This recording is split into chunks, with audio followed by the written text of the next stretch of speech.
नमस्कार, आप देख रहे हैं AMV नेटवर्क और मैं हूं आपके साथ सत्यम गौर।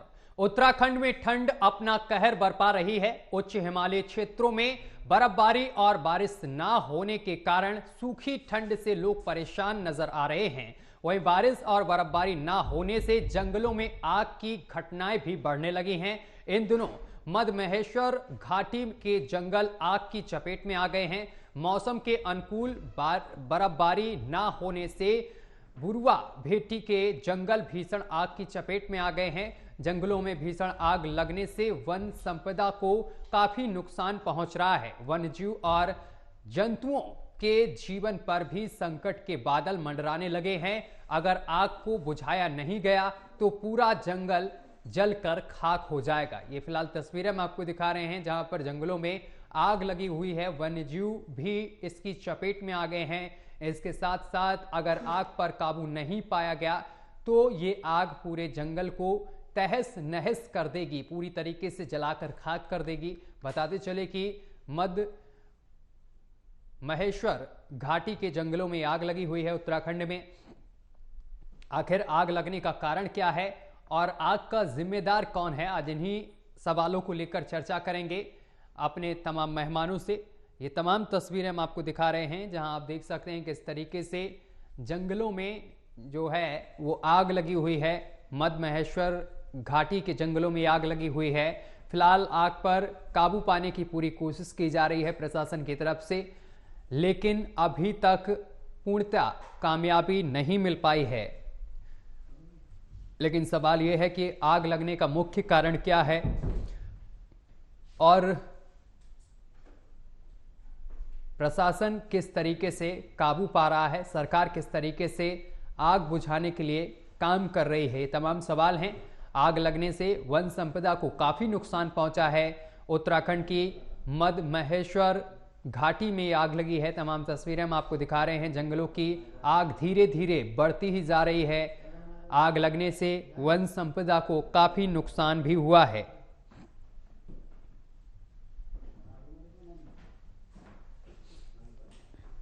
तो ये तमाम तस्वीरें हम आपको दिखा रहे हैं। देख सकते हैं किस तरीके से उत्तराखंड के जंगलों में आग लगी है और आग लगातार बढ़ती ही जा रही है, विकराल रूप ले रही है। और अगर आग पर जल्द काबू नहीं पाया गया तो ये आग पूरे जंगल में फैल जाएगी। ये तमाम तस्वीरें इस वक्त हम आपको दिखा रहे हैं। देख सकते हैं उत्तराखंड में बर्फबारी और बारिश ना होने की वजह से कहीं ना कहीं ये आग जो है वो बढ़ती जा रही है। शुष्क जो हवा है इससे भी आग लगने का कारण बताया जा रहा है। हमारे साथ तमाम मेहमान जुड़ गए हैं, परिचय करा दें। हमारे साथ भूदेव शर्मा जुड़ गए हैं, कांग्रेस के प्रवक्ता हैं। भूदेव शर्मा, आपका बहुत बहुत स्वागत है। संजीव वर्मा जी हैं, प्रवक्ता बीजेपी हैं, सर आपका भी बहुत बहुत स्वागत है। मौसम वैज्ञानिक हमारे साथ जुड़ गए हैं, सूर्य कपूर जी। कपूर साहब, आपका भी बहुत बहुत स्वागत है। चर्चा की शुरुआत सूर्य कपूर जी आपके ही साथ करेंगे। सूर्य कपूर जी, जो ये घटना सामने निकल कर आई है, आपको इसके पीछे की वजह क्या लगती है आग लगने की?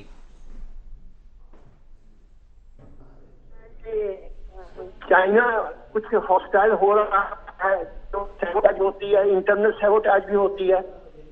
हम ऐसा नहीं बता सकते कि ये नेचुरल तरीके से आपदा आई है आग लगने की या ये मैन मेड है। हाँ। क्योंकि चाइना के साथ हमारा बॉर्डर के ऊपर संघर्ष तो चलता ही रहता है जी। तो चाइना ने ये भी धमकी रखी है इंडिया को कि अगर मैं बॉर्डर नहीं लड़ सका तो मेरे जो उनके जो सपोर्टर्स हैं इंडिया के अंदर, तो वो भी भीतर से सैबोटाज कर सकते हैं। देखिए, ये जो उत्तराखंड है, ये हिमालय जो है, इसमें बहुत ही वैल्यूएबल जड़ी बूटियां हैं। आपको पता होगा कि हनुमान जी जो है जोशी मठ से संजीवनी बूटी लेके गए थे जी। जो हमारा कंट्री हर को जड़ी बूटियों को एक्सपोर्ट करता है, वो आधा हिमालय इंडिया में है, आधा हिमालय जो है चाइना के अंदर है। तो उसमें का हेल्प हो रहा है। तो ये जो जंगल हैं हिमालय के, इनके अंदर हमारी बहुत ही महंगी जड़ी बूटियां हैं जो हम एक्सपोर्ट करते हैं, जो हमारे लिए बहुत इम्पोर्टेंट है। तो ये आगे लगने ये हमारी कुल संपदा जड़ी बूटियों क्योंकि जो हिमालय है इसके अंदर जो जड़ी बूटियां हैं उनकी जड़ के अंदर अग्नि ज्यादा होता है, अग्नि तत्व ज्यादा होता है और रेडियो एक्टिव मटीरियल से रेडिएशन भी होती हैं। इसलिए ये जो है ये दिव्य बूटियां हैं, ये दिव्य संपदा है, ये दिव्य वनस्पति है। ये आप देखिए कि हनुमान जी को जब लक्ष्मण जी बेहोश होते हैं तो हनुमान जी को जो वैद्य हैं वो हिमालय में भेजते हैं, वो पंजाब में जलंधर या अमृतसर में क्यों नहीं भेज देते? क्यों? क्योंकि हिमालय के अंदर जो है आपको पता है ब्रह्म कमल कहाँ उगता है? ये उत्तराखंड में उगता है। तो जो बहुत जो फ्लावर वैली है वो उत्तराखंड में है, मटीरियल की खानी है वो भी उत्तराखंड में है, जो पेट्रोलियम और ये फॉसिल फ्यूल है वो भी हिमालय के अंदर है। हिमालय जो है देखने को एक पहाड़ है, पहाड़ नहीं है, ये एक बहुत बड़ा खजाना है। तो इस खजाने को डिस्ट्रॉय करने के लिए बहुत सारे जो दुश्मन देश हैं वो राज कर सकते हैं, शरारती लोग जानबूझ के आगे कर सकते हैं, मगर आई एम श्योर कि ये किसी आदमी ने शरारत है, ये देशद्रोही लोगों ने किया है या ये नेचुरल फीचर से हुआ है। मगर जो भी हुआ है मैं नरेंद्र मोदी जी को ये कहना चाहूंगा कि हिमालयन स्टेट्स के अंदर क्योंकि अब एंटी नेशनल तत्व जो है घुस चुके हैं, इसलिए हिमालय के जंगलों और हिमालय के पहाड़ों की सुरक्षा के लिए एक आउटस्टैंडिंग एक एक्सक्लूसिव सिक्योरिटी फोर्स का इंतजाम किया जाए। ये रोज रोज आग लगना, रोज रोज हिमालय के अंदर इस तरह का सैबोटेज होना, ये हम बर्दाश्त नहीं कर सकते। ठीक है संजीव वर्मा जी, जो ये आग लगी है जंगलों में, इसके पीछे का मैं कारण भी समझूंगा और सरकार की तरफ से क्या कुछ प्रबंध किए जा रहे हैं बुझाने के लिए। देखिए जो अभी जंगल में आग लगी है, कारण के तो अभी जांच होगी। कारण की जांच करने से पहले हमारा जो पहला कर्तव्य है उस आग को पूरी तरह से बुझाने का है और उसके लिए हमारी सरकार पूरी शिद्दत से काम कर रही है। साथ जो बड़े वरिष्ठ अधिकारी हैं उनके नेतृत्व में बड़ा दल वहां पर आग बुझाने का काम कर रहा है और तमाम तरीकों से इस आग के ऊपर पूरी तरह से काबू पाने का प्रयास हो रहा है और काफी हद तक इस पे काबू पाया भी जा चुका है। और जो थोड़ा बहुत अभी जो भी शेष काम है उस पे लगातार काम चल रहा है और मैं सोचता हूँ बहुत ही जल्द हम अपने जो हमारा उद्देश्य है हम अपने उद्देश्य में सफल होंगे और आग के ऊपर पूरी तरह से हम लोग काबू पा लेंगे। और देखिए जंगलों में आग के ऊपर काबू पाने के लिए सरकार के द्वारा जो आसपास का जो हमारे रिहायशी क्षेत्र है, जो स्थानीय लोग हैं, सरकार ने इस प्रकार की व्यवस्था की है जिस प्रकार से महिला मंगल दल के रूप में जो हमारे स्थानीय लोग हैं जो उन जंगलों के आसपास तमाम जंगलों के आसपास रहते हैं, तो उन लोगों को कुछ एक तरह से मानदेय के रूप में सरकार ने देने का एक निश्चय।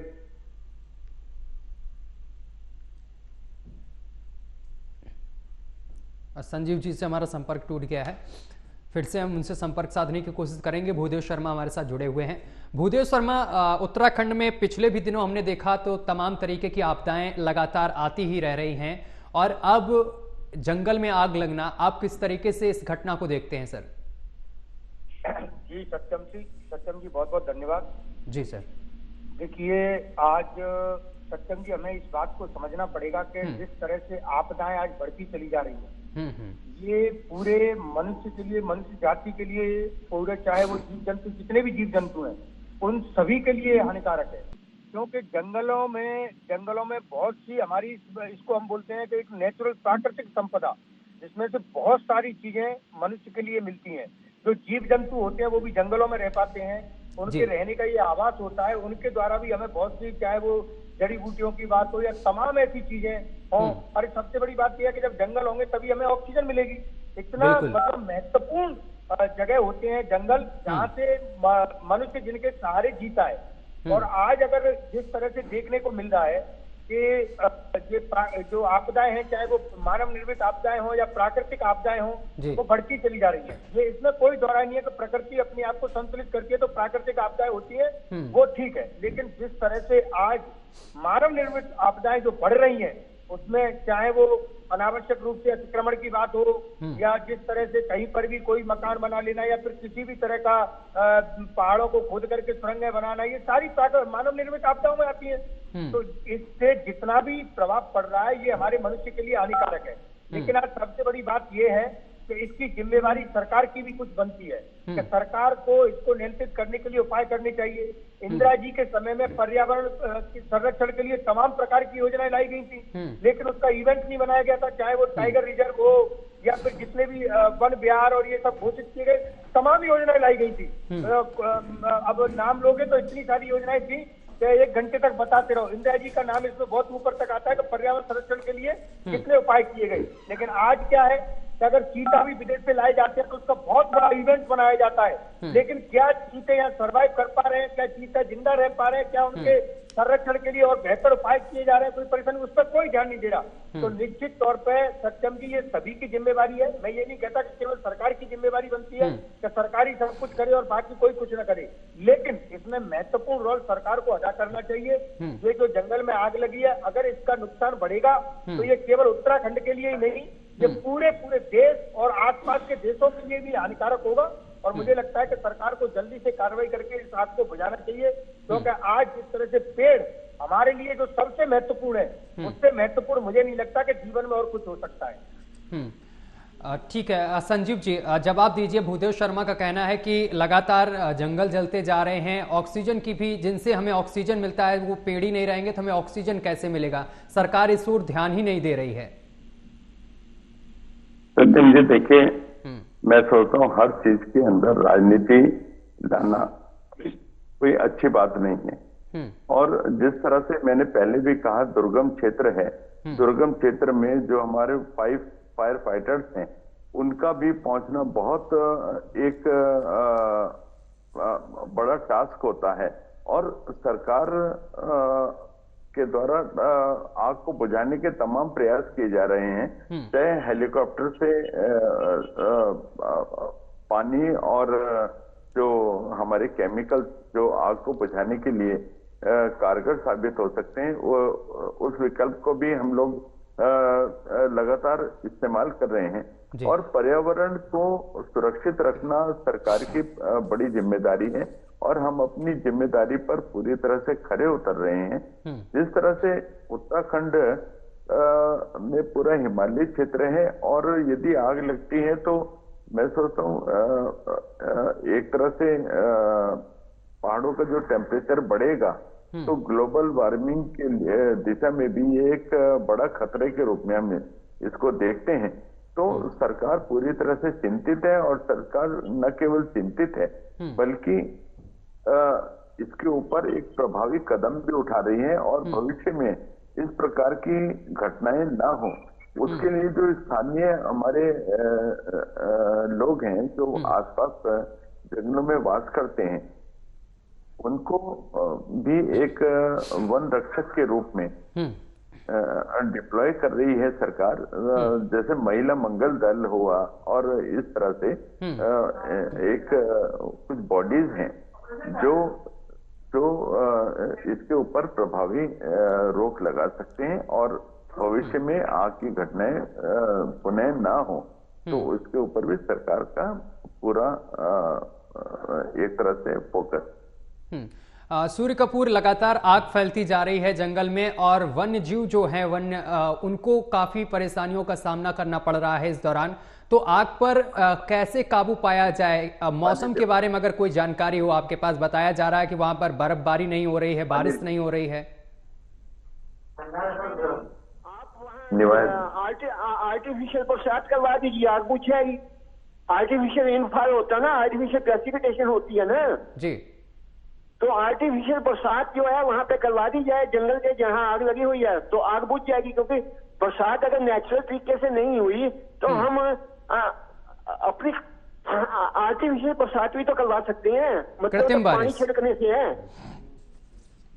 कृत्रिम बारिश, संजीव जी। हाँ, कृत्रिम बारिश करवा दो उस इलाके के अंदर और आग बुझ जाएगी, उसमें क्या दिक्कत है? क्या संभव है सर ये चीजें?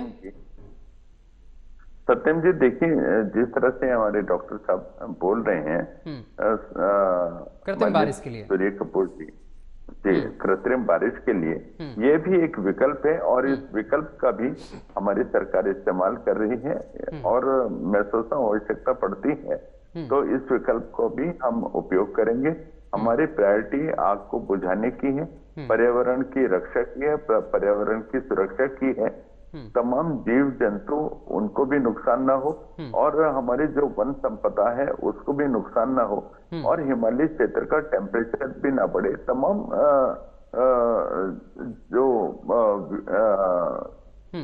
तमाम चीजों के ऊपर सरकार काम कर रही है और किसी भी प्रकार के नुकसान से बचाने के लिए, नुकसान से बचने के लिए हम लोग जिस भी उपाय की आवश्यकता होगी सभी को हम कर भी रहे हैं और आगे भी करें। भूदेव शर्मा, आग तो लगी हुई है और आग का जिम्मेदार आखिर कौन है, जिम्मेदारी कौन लेगा? देखिए सत्यम जी, मैंने अभी बताया कि आग चाहे मानव निर्मित हो या प्राकृतिक, प्रकृति तो अपने आप को संतुलित करती है जी, लेकिन सबसे बड़ी बात यह है कि चाहे वो प्राकृतिक चीजें हों या मनुष्य हो या पूरा देश की जो भी जिम्मेवारी बनती है वो वहाँ की स्थानीय सरकार की, केंद्र सरकार की, सभी की जिम्मेवारी होती है। सहयोग सबका होता है लेकिन जिम्मेवारी तो किसी को लेनी पड़ेगी, तो वो जिम्मेवारी वहाँ की सरकार को लेनी चाहिए। अभी संजीव जी कह रहे थे कि हम सारे इस पे खड़े उतर रहे हैं। अगर मुझे ये बताइए, अगर आप खड़े उतर रहे होते तो क्या ये आग बढ़ती जाती? आप बताइए कि खड़े उतर, अपने आप से ये समझ लेना कि हम खड़े उतर रहे हैं। यही आज सबसे बड़ी दुख की बात है कि भारतीय जनता पार्टी अपने आप में खड़े उतरने की बात तो कर रही है। अगर ये वहां पर वहां के स्थानीय लोगों का सहयोग लेकर के वहां चाहे इनके कोई विरोधी दल हो, कोई भी हो, सबके सहयोग से, सबसे सलाह करके इसको आग को कैसे काबू में लाया जा सकता है जिससे अपने जंगलों को बचाया जा सके, अपनी प्राकृतिक चीजों को बचाया जा सके, जो हम अपने आने वाले जो पीढ़ियां हैं, जो हमारा आने वाला भविष्य है, उसके लिए भी हमको इनको संरक्षण करना है। तो उनके लिए फिर हम क्या दे करके जाएंगे? क्या इन जंगलों को खत्म करके जाएंगे? ये जिम्मेवारी बनती है और संजीव जी इसे आपको एक्सेप्ट करने में भी कोई दुविधा नहीं होनी चाहिए कि सरकार यहाँ फेल हो रही है इसलिए आग बढ़ती जा रही है, वरना आग को कंट्रोल किया जा सकता था। इसके बहुत बड़े नुकसान। कैसी बात कर रहे हैं, कैसी बात कर रहे हैं सत्यम जी? सत्यम जी आप इनसे पूछिए, क्या सत्यम जी इनसे पूछिए क्या जिस समय कांग्रेस की सरकारें थी उस समय कभी जंगलों में आग नहीं लगी? ये जंगल की आग क्या पहली बार लगी है? और इसमें भी आप भारतीय जनता पार्टी और कांग्रेस की बात करने लगेंगे, इसमें भी आप राजनीति करने लगेंगे, तो मैं सोचता हूँ बड़े शर्म की बात है। ये समझ नहीं आता अब आप लोगों को यदि कोई सुझाव है तो वो देने चाहिए। किस पर राजनीति हो रही है, किस पर नहीं हो रही है, आप पहले समझिए चीजों को कि राजनीति क्या होती है, किसी भी चीज पर सवाल उठाना क्या होता है। लेकिन आप लोग नहीं समझ पाओगे, आपको किसी भी चीज पर अगर सवाल उठाया जाता है तो सिर्फ आपके अगर आप उस पर फेल होते हैं तो सिर्फ एक ही जवाब देते हो कि राजनीति मत कीजिए। अरे कांग्रेस की सरकार में क्या हुआ, वर्तमान में क्या हो रहा है? क्या आप पूरे जंगल को जलने देंगे? अभी आपने कहा कि हम खड़े उतर रहे हैं, आप क्या कर रहे हो? आपको जवाब देना पड़ेगा, जनता को जवाब तो आपको देना पड़ेगा। ठीक है, हम इसको बुझाने को लेकर के क्या कर रहे हैं? आखिर ये आग बढ़ती क्यों नहीं जा रही है, इस पर कंट्रोल क्यों नहीं किया जा रहा है? इसका जवाब तो आपसे विपक्ष भी लेगा। ठीक है, जवाब ले लेता हूँ। ठीक है, और मुझे लगता है मीडिया को भी लेना चाहिए। ठीक है संजीव जी। सत्यम जी मैंने पहले भी कहा सरकार पूरे इंतजाम कर रही है, चाहे आर्टिफिशियल फॉगिंग की बात हो, चाहे केमिकल के द्वारा जो कार्बन का जो एक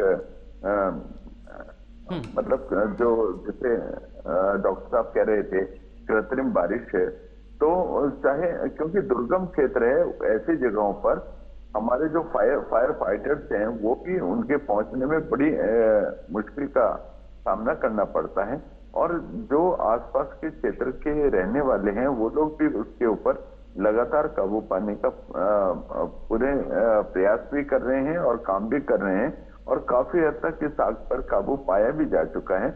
और अभी मेरे कांग्रेस के मित्र कह रहे थे कि हमारी सरकार में ये हुआ, हमारी सरकार में वो हुआ, सबको मालूम मेरे भाई आपकी सरकार में क्या हुआ, आपकी सरकारों में घोटाले हुए, आपकी सरकारों में भ्रष्टाचार हुआ, आपकी सरकारों में झूठ के जो है पुलिंदे बांधे गए, झूठ के पुलिंदे परोसे गए, और हर बात के अंदर राजनीति करना मैं सोचता हूँ कोई उचित नहीं। दुर्गम क्षेत्र में आग लगी है, आपके पास यदि कोई सजेशन है आपको सजेशन देना चाहिए, ना कि इसके ऊपर आपको राजनीति करनी चाहिए। मैं और यहाँ पर भी यदि आप राजनीति करें बड़ा दुर्भाग्यपूर्ण है। ठीक है,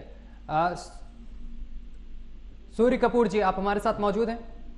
हाँ, सूर्य कपूर जी क्या इसका जी ये चलिए तो जी जी हाँ सुनिए राजनीति को छोड़िए। हाँ। ये जो दुर्गम क्षेत्रों की बात है उसका एक बड़ा आसान तरीका है। हमारे पास जो इसरो के सैटेलाइट है वो सर्वेलेंस करते हैं। हम क्या करते हैं कि हम फालतू के काम करते हैं, चलो जी आदित्ययान छोड़ दिया, गगनयान छोड़ दिया, चंद्रयान छोड़ दिया। पहले हिमालय की सर्वेलेंस के लिए इसरो को अपना एक सर्वेलेंस सैटेलाइट जो है डिप्लॉय करना चाहिए 24 घंटे, कि पूरे हिमालयन स्टेट्स के अंदर इसरो सहयोग करे। ये जो दुर्गम क्षेत्र है इसमें आग कहाँ शुरू हुई, कैसे हुई, सैटेलाइट में 2 मिनट में पिक्चर आ सकती है। इसरो जो है अपने सैटेलाइट का हिमालय की सुरक्षा के लिए, नेचुरल डिजास्टर्स के लिए एक डेडिकेटेड सैटेलाइट लगाए। हमें तमाशेबाजी के लिए सैटेलाइट नहीं चाहिए। हमें चंद्रयान सूर्ययान से क्या लेना, पहले हिमालय अपना घर तो सुरक्षित करो। तो इसरो की जो है ये अभी तक पार्टिसिपेशन चाहिए। अगर इसरो पार्टिसिपेट करता है और IMD आर्टिफिशियल रेनफॉल के लिए एक प्रोविजन रखे, एक स्टैंडिंग टीम रखे। जब भी हमें आर्टिफिशियल रेनफॉल कहीं चाहिए तो हमें एक दूसरे को एलिगेशन नहीं लगाना, बल्कि इमीडिएटली लगा दिया जाए। हमारा कंट्री जो है ये झूठी इज्जत लेने के लिए इसरो वाले कितने सैटेलाइट छोड़ते हैं, मगर हिमालय की सुरक्षा के लिए, हिमालय की सर्वेलेंस के लिए, हिमालय में कहाँ आग लगी, कैसे लगी, इसरो अभी तक क्यों सोया हुआ था, उसको उसी वक्त बताना चाहिए था। आप यहाँ से आकाश से निगरानी करके, जो दुर्गम क्षेत्र है यहाँ फायर फाइटर नहीं जा सकते, उन फायर फाइटर्स को इसरो जो है स्पेस इमेजिंग से इमीडिएटली गाइड कर सकता है। ये सारी चीजें अगर इसरो बीच में पार्टिसिपेट करता है और IMD जो है एक स्टैंडिंग टीम रखती है आर्टिफिशियल रेनफॉल की, तो हिमालय में कभी आग नहीं लगेगी तो उसमें बुझा दी जाएगी। ठीक है, समय की कमी में फाइनल कमेंट लेता हूं। भूदेव शर्मा जी, फाइनल प्रतिक्रिया। सत्यम जी देखिए, मैं तो सिर्फ इतना कहना चाहता हूं कि राज्य सरकार के साथ साथ मुझे लगता है केंद्र सरकार को भी इसमें दखल देना चाहिए, क्योंकि ये एक छोटी समस्या नहीं है। ये एक ऐसी समस्या है कि जिसका प्रभाव वर्तमान के साथ साथ भविष्य पर भी पड़ने वाला है। और केंद्र सरकार को, चाहे वो मिलिट्री का उपयोग करके या वहाँ के स्थानीय लोगों का, जैसे भी है, राज्य सरकार और केंद्र सरकार को सहयोग करके इस आग को बुझाना चाहिए, न कि फालतू के झूठे श्रेय में पड़ना चाहिए। जिस तरह से आप दूसरे इवेंट बनाने जाते हैं, इसको भी एक इवेंट समझिए और इसको प्राकृतिक आपदा हो या मानव निर्मित, इसको बुझाने का काम कीजिए जिससे पूरे मानव का कल्याण हो सके। Sanjeev ji, final comment. सत्यम जी देखिए, सरकार पूरे अपने एफर्ट्स का इस्तेमाल कर रही है और यदि आवश्यकता पड़ी तो SDRF और NDRF की भी हम मदद लेंगे और आग के ऊपर बहुत जल्द पूर्ण रूप से हम लोग काबू पाने की दिशा में हम लोग आगे बढ़ रहे हैं और बहुत ही जल्द हम इसमें 100% कामयाब होने वाले हैं। सरकार पूरी तरह से गंभीरता के साथ काम कर रही है और कोई भी ऐसा एफर्ट हम लोग नहीं होगा जिसका हम लोग इस्तेमाल नहीं करेंगे जी। और हम पूरी तरह से गंभीर हैं अपने पर्यावरण को बचाने के लिए, अपने वन्य जीवों को बचाने के लिए, और जो हमारा जंगल है उनकी पूरी सुरक्षा के लिए हम पूरी तरह से कृतज्ञ करते हैं। सूर्य कपूर जी। हाँ जी, मैं ये कहना चाहूंगा कि नरेंद्र मोदी जी अपने पास एक कोऑर्डिनेशन टीम बनाए जिसमें इसरो और मौसम विज्ञान ये सारे लोग मिलके फ्यूचर में कभी भी कोई आग लगे, कोई आपदा हो, उसके लिए हमें टाइम ना वेस्ट करना पड़े, उसका सैटेलाइट से हमें इमीडिएटली पता लगे और उसी वक्त एक्शन में आ जाए। हमें 2-2 दिन, 4-4 दिन, 10-10 दिन वेस्ट करने की जरूरत नहीं है।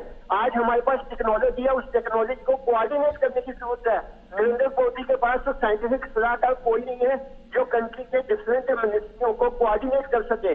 अगर नरेंद्र मोदी चाहे तो मैं फ्री में कोऑर्डिनेशन कर सकता हूँ, इसरो की भी कर सकता हूँ, IMD भी कर सकता हूँ। ये सारी जितनी समस्याएं Himalaya state, Jammu Kashmir, Uttarakhand, Himachal, north east के 7 स्टेट, इनके अंदर जितनी समस्याएं हैं, इनकी मैं फ्री में गाइडेंस देने को तैयार हूँ। नरेंद्र मोदी को खुद को विज्ञान नहीं आता और देश के अंदर जो टैलेंटेड वैज्ञानिक हैं उनका वो सर्विसेज में हम फ्री में देने को तैयार है। देशभक्त है वो हमारी सर्विसेज को क्यों नहीं यूज करता है? उसके अंदर अहंकार है, वो अपनी अकड़ में बैठा रहता है, कंट्री बर्बाद होगा। ठीक है, चलिए सर, बहुत बहुत शुक्रिया आप तीनों का हमारे साथ जुड़ने के लिए, तमाम बातचीत करने के लिए। फिलहाल उत्तराखंड के जंगलों में आग लगी हुई है और इन जंगलों में जो आग लगी हुई है, सरकार इसको लेकर लगातार कार्य कर रही है। आग बुझाने के पूरे प्रयास किए जा रहे हैं। फिलहाल देखने वाली बात यह होगी कि आग कब तक बुझ पाती है। मेरे साथ अभी के लिए बस इतना ही। देश दुनिया की तमाम खबरें देखने के लिए देखते रहिए AMV नेटवर्क।